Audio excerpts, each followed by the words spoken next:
I've gone. You're gonna wake up one morning and see that I've gone. You're gonna look around your mind, girl, and know that I've gone. You didn't realize, you didn't realize, you didn't realize, you didn't realize. You're gonna miss me, baby. You're gonna miss me, girl. You're gonna miss all my loving.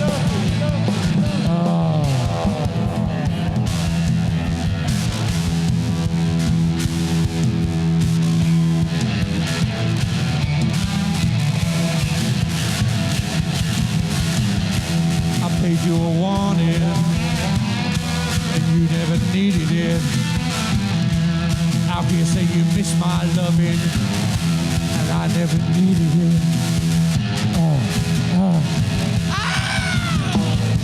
You're gonna wake up wondering and find yourself all alone. There ain't no stopping me, baby, 'cause I'm not coming home. I'm not coming home.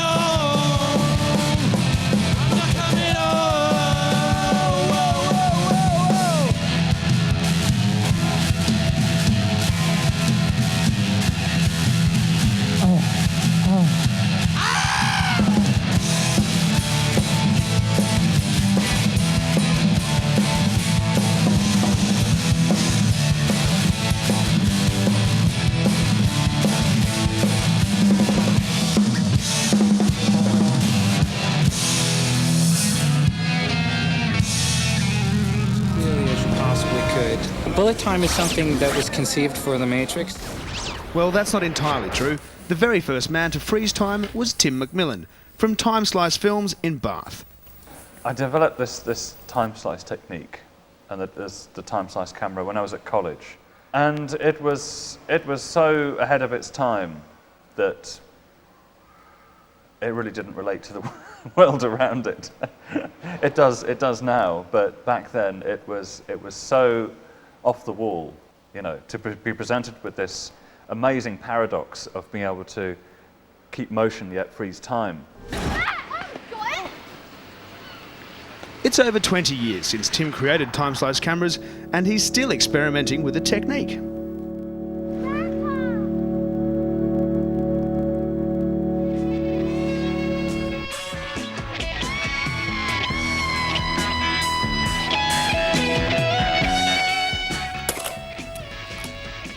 Is Tim pleased that others are using time slice?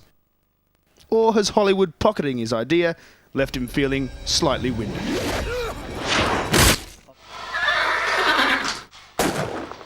On the one hand, I could say it's very galling, and you know, other people are using it to do things, you know, kind of you know, ripping off my ideas or developing their own ideas with it or whatever. On the other hand, I could say that's actually very good, because it means people become used to it as a linguistic tool, you know, within film or whatever, and that gives me much more power to actually create what I want to create.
The variety of animators and styles of animation is vast, but at the heart of the festival there is a competition going on.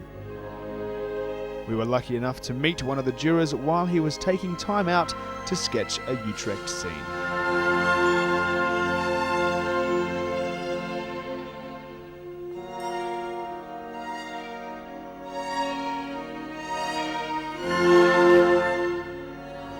I'm sitting here on the banks of a canal in the centre of Utrecht with Michael Aldashin, who is one of the jurors at this year's Holland Animation Film Festival. Michael, what is it that really makes a good animation film? What element really makes animation stand The animation. out? What the feature cannot make means strange characters, strange but looks more alive than live people. Yeah. What I like the independent short films because you can make so powerful film in 10 minutes, which impression of this film will be bigger and more deep than from a big feature with a lot of effects, big budget. That's everything in your hands, really. You can draw everything. I think we'll let you... The thing they always ask for, always on every film, is for it to neigh. That's the hardest thing to teach the horse. It can be virtually impossible with some, because they're not like humans, they don't talk. You know, feeding time, obviously, they get excited. You can, some horses you can teach, but others... I mean, we did Black Beauty, there must have been 12 Black Beauties for that. And because each horse has his own particular speciality. You know, some better for camera, some for galloping shots. So each one, yeah, but it's like having their own stuntman. Sean Bean was a big actor, I think, big social actor, and he was very nervous to ride. And there, we teach him, if you train the horse for them, it's such a big difference,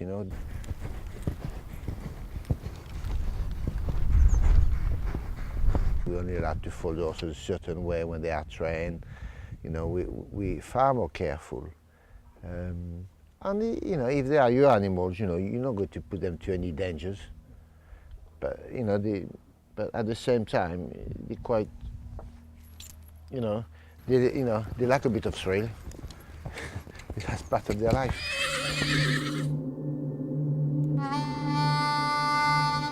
"400 miles west of Sao Paulo in Brazil lies the city of Pereira Barreto. Built in 1928 to cope with the influx of Japanese immigrants, Pereira Barreto was first called Novo Oriente, or New Orient. Nowadays the town has a population of 25,000, but it's on the decline. Many of the children born here of Japanese parents have returned to the land of their forefathers. Now, however, some Brazilians are maintaining Japanese sumo traditions.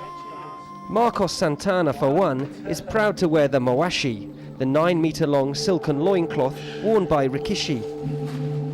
Santana practices and teaches sumo in the Japanese community centre of Pereira Barreto, one of the few places in Brazil that boasts a dohyo, the sacred clay ring of the sumo wrestler. There is still some prejudice among Brazilians. I suffer with that because I'm a Brazilian too, or rather I used to suffer, because in the beginning I had some prejudice myself. I used to say that I would never wear that mawashi thing, and I would not do this or that, because I thought it was all nonsense.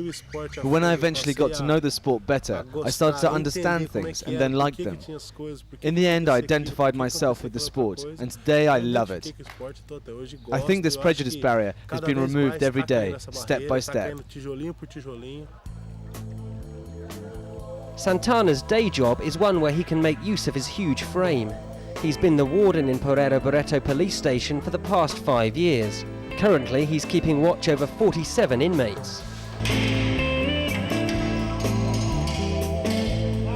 Santana is 4-time South American and 8-time Brazilian sumo champion.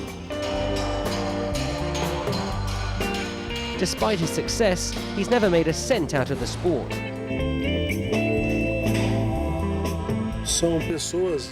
There are kind people who support the sport.